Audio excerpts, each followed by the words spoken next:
Всем привет, меня зовут Алина, и сегодня я буду вашей дежурной по городу.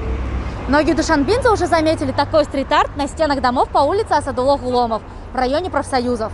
Мы встретились с художником, и давайте вместе узнаем, как к нему пришла эта идея.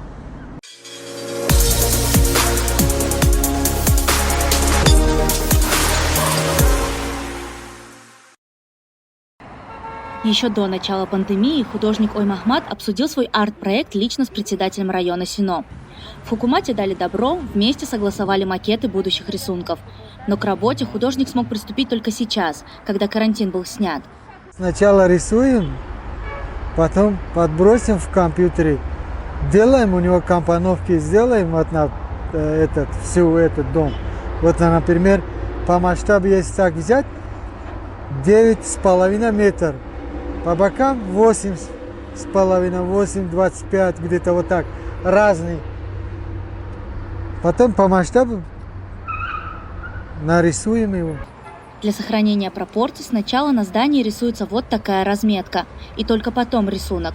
Он тоже создается в несколько этапов.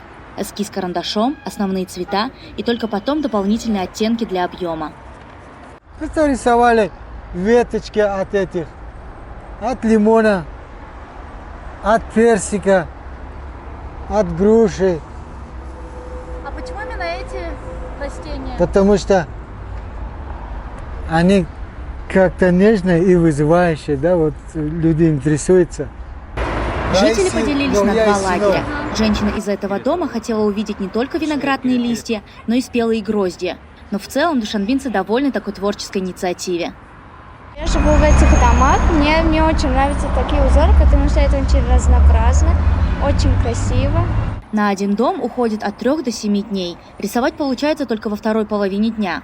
Оймахмад не профессиональный художник, рисует для души и с душой, потому что мечтает сделать любимый город еще красивее. У художника большие планы по дальнейшему озеленению города. Например, возможно, в скором времени на одной из 9-этажек распустится очередное растение. Но помните, любуясь красотой, о том, что пандемия еще не отступила, и ваша безопасность в ваших руках.